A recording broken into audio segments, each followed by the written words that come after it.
Magandang araw mga idol. Magandang lulutuin natin ngayon, halo, hipon at saka bangos.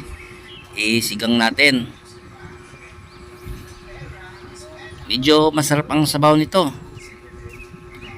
Mga idol, sige, panoorin nyo na lang. Shout out pala sa inyong lahat. At maraming salamat sa suporta ninyo. Ganun din ako, susuporta ako sa inyo mga idol. At pasensya muna sa mga hindi ko pa nabalikan. Babalikan ko rin yan. Huwag kayong mag-alala, babalikan ko kayo.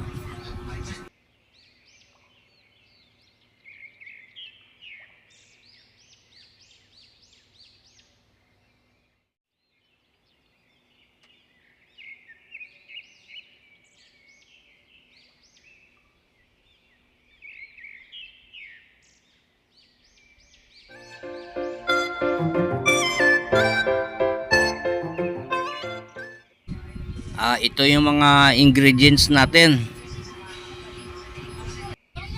Meron tayong hipon, bangos, kamatis, sibuyas, labanos, daon ng kamote, at sinigang mix. At mag-umpisa na tayo. Yon, kasirola, meron ng tubig. Ilagay na natin ang sibuyas at saka yung kamatis.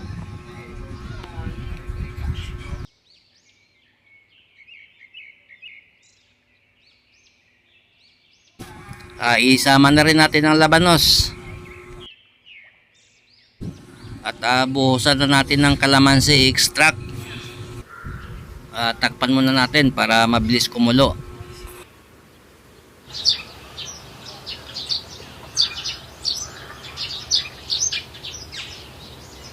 A few moments later. Ito, kumulo na. Ang ganda ng pagkakulo.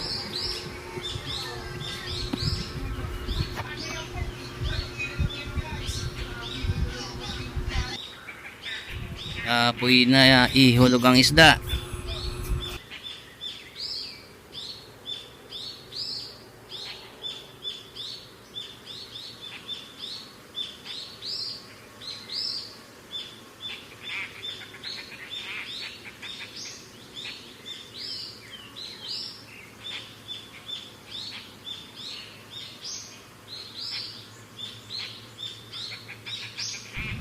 Takpan muna natin at isimmer lang ng mga 5 minutes. Maglagay tayo ng sinigang mix.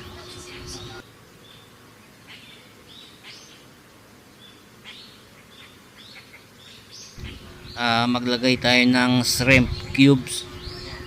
Medyo konti lang kasi ang hipon natin para mabalance yung lasa ng hipon at saka bangos. Maglagay tayo ng asin, pang lasa lang. At ilagay na natin ang hipon.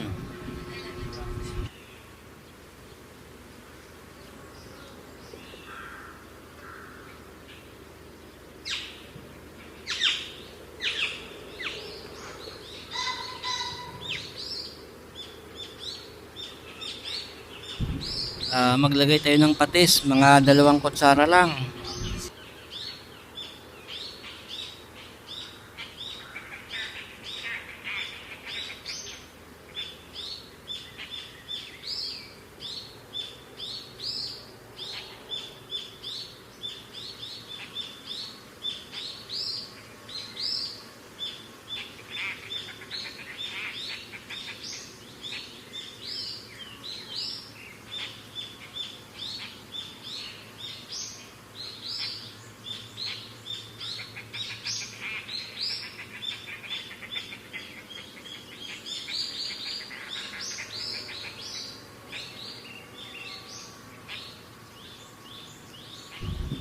Maglagay tayo ng siling panigang, mga 2 piraso lang, okay na.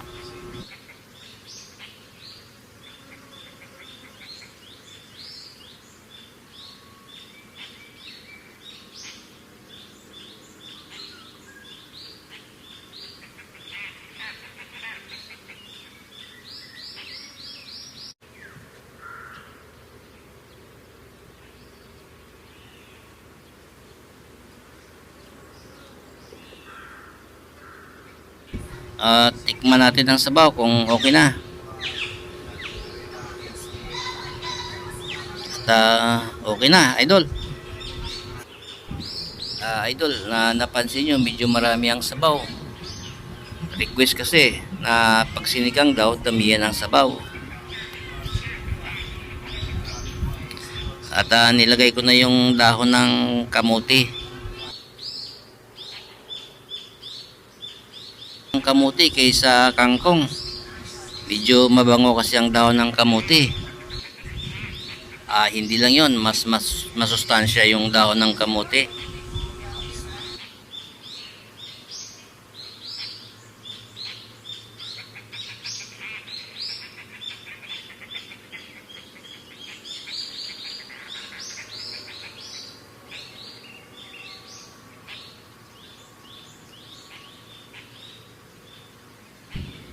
At hintay na lang natin maluto yung talbos ng kamote.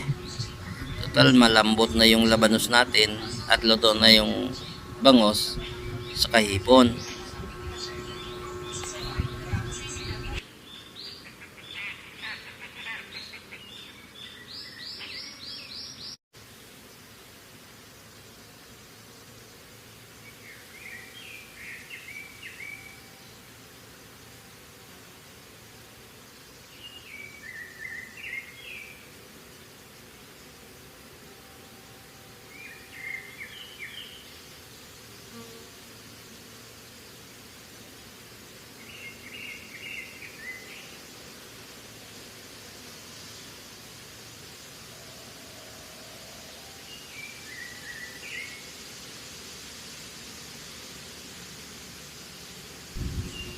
Luto na ito mga idol. At ready to serve na ito.